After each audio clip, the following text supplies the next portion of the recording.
Hi, you're on the Digi-Social. It's Friday, so this is very loud. And we're just gonna kick it off with the most popular content of the week. So we're talking YouTube again, the Millennial Killer, or the Killer Millennial. Basically, it's this girl who just talks about all the industries that millennials are killing. So she's really standing up for us millennials. Anyways, it was posted by a channel called Cracked, which has 1.9 million subscribers, so you should check them out. And the video features this girl talking about how millennials are killing the diamond industry, but it's just like, how are we killing it when all we're doing is wishing we had diamonds? Like, we can't even get a job, so how are we supposed to afford diamonds? Which also, you know, is this the worst industry to kill? Like, we may not have wedding rings, but people are acting like we're like killing their crops. It's really not that dramatic. So I have a few YouTube comments because people really had something to say.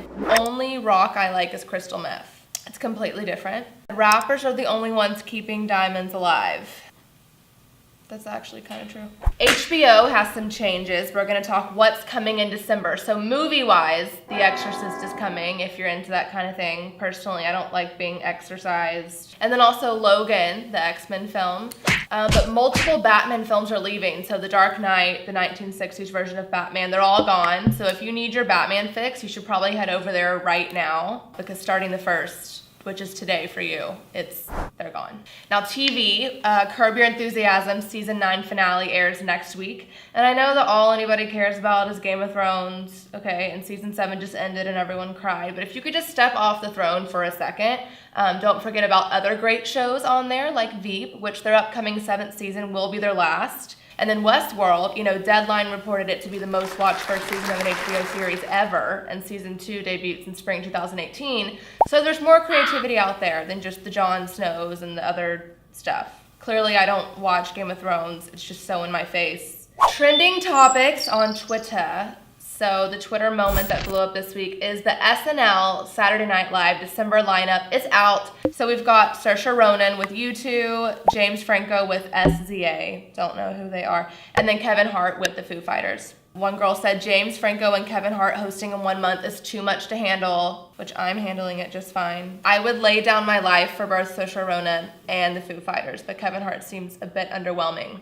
Which is true. I mean, he's a comedian. Isn't that like a little obvious? It's because Jumanji's coming out, which is gonna be really bad. Now we've got hashtag Jersey Shore. Now I know you're wondering why the hell this is trending again, but it's because MTV just made a major announcement that Jersey Shore is returning in 2018 for Jersey Shore Family Vacation. And Snooki posted the first trailer on her Instagram account, and fans are loving the idea. I think Sammy Sweetheart is the only one not returning, so good for you, girl, for, you know, moving up in the world. So fans are really excited. So they've said, waiting for this Jersey Shore announcement, I want to see my baby daddy at DJ Pauly D, which he could seriously very well be your baby daddy. I'd rather watch a senior citizen Jersey Shore before I watch the new knockoff version, Floribama Shore. If you haven't heard, the Floribama Shore is on MTV right now, but it's just like we don't want it. The original Shore was Jersey, and the other shores just don't even matter. Also, Jersey Shore was the only reality show I ever really liked. It's not a guilty pleasure like the Kardashians. It's like, no, people, you're not guilty. You buy their products, you follow them online. To whereas Jersey Shore, they have nothing else behind them but this drama. So it's like you get to watch someone else's life light on fire because your own is like not on fire for once. Hater of the week is James Cameron. In a recent interview with Vanity Fair, he said that we should all just get over Jack's death in Titanic, which, who are you to tell us how to grieve? Because everyone grieves differently, and personally, Jack Dawson is one of the greatest losses that I've ever faced. He claims that it was implicated throughout the entire movie, which is not true. They were supposed to like ride horses and like paint more of themselves naked and stuff. He says that that door could clearly only fit one person, which is also not true. It was very large. It was like this big. If I laid here, my Jack, my producer, he could lay here and it would be like we would both be fine. People are pissed. He should have pushed her ass off for being selfish. Survival of the fittest, Darwin's Law. You are not a gentleman. They do try to get on the door together and it flips over. When I was in high school, I calculated the buoyancy of the door and saw that it would only hold a little over one person's weight, definitely under 200 pounds. Calculations can be wrong though, is the point. The do-gooder of the week is Aaron Carter. You guys know him, right? He was like a child pop star. His older brother's Nick Carter from the Backstreet Boys, as in like Backstreet's back, all right.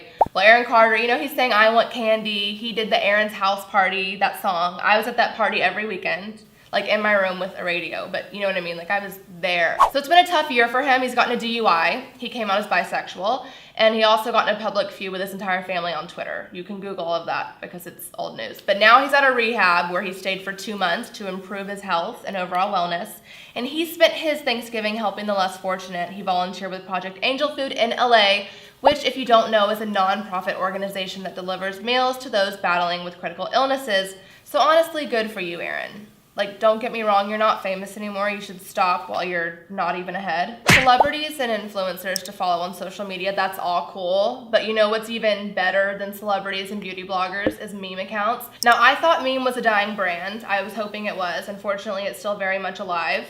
So we should just embrace it and embrace memes. These pages are more influential than oh my gosh! These pages are more influential than ever because they make you LOL. My Therapist Says is a great page on Instagram. They have 2.3 million followers. They received 500,000 followers in their first 6 months, and they're the fastest growing meme account anonymously. Now the girls behind the page are named Lola and Nicole, and this summer they did a cosmopolitan piece, and they revealed their real identity, which is interesting because they said they had like people who hated them, like ex-boyfriends, ex-friends who were following the account. So like, screw you guys. And then B, they revealed that yes, they were both actually in therapy, which makes me happy, you know, because when I was in therapy, I have really dark humor and I would like make fun of my problems, and my therapist didn't think that was funny. Great girl, but not really a good sense of humor. My therapy didn't grant me any followers. It could though. Prince Harry and Meghan Markle, the actress from Suits, just got engaged. Mixed emotions online because, you know, from the UK's perspective, she's a foreigner. So she's not from the UK, she's American, which that's fine. I wish a British man would take me in. Anyways, so people are a little upset about that because the British girls over there are like, why didn't you choose me when I'm like 2 blocks away? And you're gonna get this girl from America. Anyways, he's been very vocal about his mother, Diana, who passed away. He actually, the engagement ring that he gave Meghan was from Diana's diamonds, the ones that millennials have killed. You know, I've never really been that into the royal family. I think it's kind of weird. Maybe that's because I'm American and like I have nothing to do with that. I didn't watch the first royal wedding, but I remember like in college they canceled classes that day so that people could watch it. It's like I was trying to learn and I couldn't even go to class. I wasn't really trying to learn, but I didn't care to watch it either. You've just watched the Digi-Social. Come back next Friday because I'm gonna be here. I'm gonna be able to talk. It's gonna be great.